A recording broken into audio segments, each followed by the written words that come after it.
নয়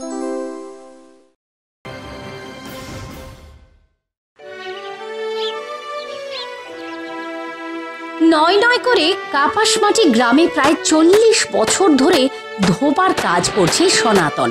গানু গয়লা থেকেই শ্রীপতি মহাজন। সকলের বাড়ির নোংরা কাপড় জামার চেহারা ফেরানোর জন্য গ্রামে একজনই আছে, সনাতন ধোপা। আজ সে এসেছে শ্রীপতির বাড়িতে তার মেয়ে মিনুকে নিয়ে। এবার থেকে নাকি মিনুই কাচবে কাপড় চোপড়।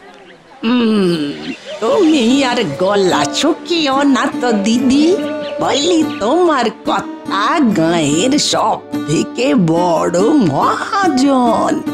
আর আবার মেয়ের বিয়েতে খরচ করতে অসুবিধাটা কোথায়? বললি সুদের টাকা তো গায়ের মানুষজনই ফি মাসে জমা করছে নাকি? ও আবার কি কথা রায় বউ, বলি একা কিলোকে অমনি অমনি দিচ্ছে গা। আসলে পেয়েছে তবে না তার সুদ দিচ্ছে। আহা, তোমার এখন ওসব কথা রাখো। সামনে তোমার মেয়ের বিয়ে, এখন কারোর সঙ্গে ঝগড়া বিবাদ করো না। মেয়ের অকল্যাণ হবে। হ্যাঁ, সেটা অবশ্য ঠিকই বলেছ খুড়ি। ও মা, ও সনাতন, ওখানে দাঁড়িয়ে কেন গো? কিছু বলবে? আগে হ্যাঁ মা জননী, আগে এ আমার মেয়ে মিনু, একে মা মরা তাই বেদবা হয়েছে, কমাস হলো। আরে বেচারা, বলি বলি তা ও এখন করে কে? হ্যাঁ, একে কিছুই না, তবে এবার থেকে করবে। এখন থেকে জামা কাপড় কাচার মেহনত মিনুই করবে। আমার বয়স হয়েছে আর শরীরও দেয় না। বলি আমে একবার এখানে এসো দেখি, এসো এসো, তোমায় একটু ভালো করে দেখি। আগে বলুন। শোনো, তোমার বাবা আমাদের খুব পছন্দের মানুষ। জামা কাপড়কে সে এত যত্ন করে কাচে, ওয়ার পরে সেটা একেবারে নতুন দেখতে লাগে। তুমি তেমনটি পারো তো? আগে না, বাবার মতো আমি পারি না। তা বেশ, দেখো এখন তো তেমন বেশি কিছু নেই। বাড়িতে বিয়ের পর এসো কেমন? এক শাড়ি জামা জমা হবে, তখন না হয় দেবো। হ্যাঁ আগে ঠিক আছে, বিয়ের পরেই আসবো না হয়। এখন চলি, চলো বাবা। শ্রীপতির মেয়ের বিয়ে তো হয়ে গেল খুব জাঁক করে। বিয়ের কয়েকদিন পরে অলকা মিনুকে ডেকে পাঠালো শাড়ি ধুতি সব কাচতে দেবে বলে। সে নানা রকম দামি দামি শাড়ির মেলা। আগে মা আজ আমাকে আসতে বলেছেন? হ্যাঁ গামে, এই দেখো, এটা এত এত শাড়ি আর ধুতির পাহাড় জন্মেছে না, এখনই যদি কেচে না তোলো তাহলে সব দাগ পড়ে যাবে বলে দিল। সে ঠিক, সে ঠিক। এই যে এই নাও নাও নাও, বেনারসি তসর, জামদানি আর দুটো বালুচরি। ধুতিগুলো কিন্তু গুনে নিও বাচ্চা। শোনো, এইগুলো কিন্তু খুব দামি শাড়ি। হ্যাঁ, খুব সাবধানে কাচবে, বুঝেছো? একটা কথা বলি মা, গরিব বলে যে আমি শাড়ির মর্ম বুঝবো না এটা ভেবো না। আর জেনে রেখো, গরিব থেকে বড় লোক হতে বেশি সময় লাগে না।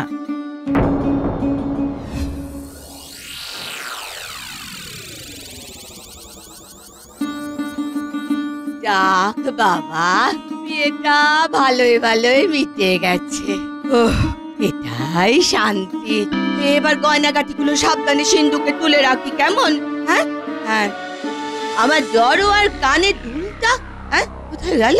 একই খুঁজে পাচ্ছি না তো। হ্যাঁ হ্যাঁ, কি হবে? ওরে বাবা রে, আমার অত সুন্দর কানে দুলটা, কতখানি সোনা আছে ওতে। কি সর্বনাশ হলো গো, কি সর্বনাশ হলো। কি জানতে পারলে একেবারে রক্ষে রাখবে না। বললি হ্যাঁ গো, শুনছো? শুনছি, বলো।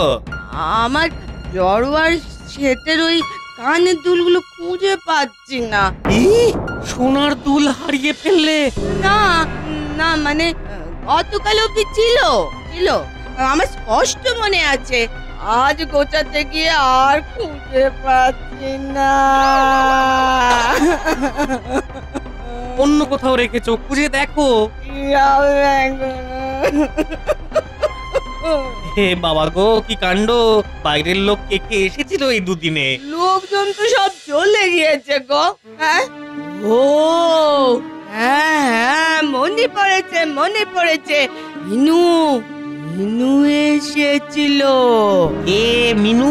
আরে সনাতন ধোপার মেয়ে, কালকে সে কাপড় নিতে এসেছিল না? হ্যাঁ, তখন তো আমি গয়না খুলছিলাম।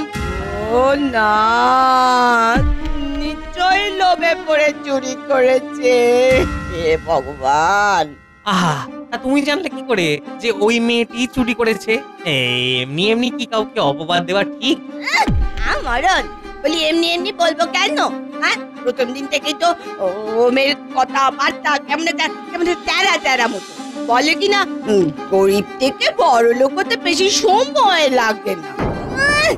আমি বলছি তোমাকে, ওই ব্যাটি চুরি করেছে, আমি একদম নিশ্চিত। বলি তুমি এক্ষুনি ওর বাড়িতে লোক পাঠিয়ে ধরে আনো। আচ্ছা, ঠিক আছে ঠিক আছে, আমি এখনই পেয়াদা পাঠাচ্ছি। কিরে রতন, তারা কোথায়? আগে সনাতন ধোপার বাড়িতে তো দরজা তালা বন্ধ হুজুর, কেউ নেই। বড় দশা!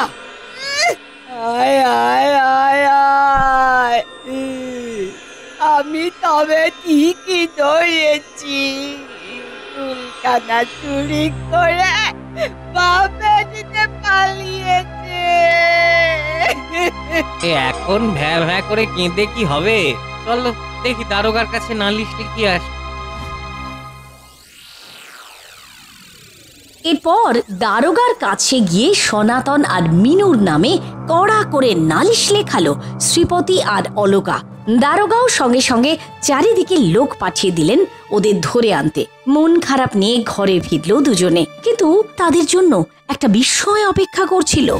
ঘরের বাইরে দাঁড়িয়ে আছে সনাতন আর মিনু। হয়তো ধরা পড়েছে, কিন্তু কে ধরে আনলো? হ্যাঁ, এই দাঁড়াও দাঁড়াও দাঁড়াও, আমি আগে কথা বলি। কি ব্যাপার সনাতন, তোমরা বাড়িতে তালা ঝুলিয়ে কোথায় গিয়েছিলে? আগে কর্তা মশাই, আমরা তো আপনার বাড়িতেই এসেছি। কেন? আগে এই দুলটা গিন্নিমার থেকে যে বেনারসি শাড়িটা মিনু কাস্তে নিয়ে এসেছিল, তার গায়ে এই দুলখানা বিঁধেছিল। ও কাপড় ধুতে গিয়ে পেয়েছে, তাই সেইটা ফেরত দিতে এসেছি কর্তা মশাই। এই দুলখানা তো সোনার, অনেক দামি, খুঁজে না পেলে চিন্তায় পড়বেন, হয়তো দারোগার কাছেও যেতে পারেন। তাই আমরা ভোর হতে না হতেই রওনা দিয়েছি। আমি কি অন্যায় করেছি! এমন সৎ একটা পরিবারকে চোর ভেবে সন্দেহ করেছি। সনাতন, অসনাতন, এই তুমি মেয়েকে নিয়ে ভিতরে চলো চলো।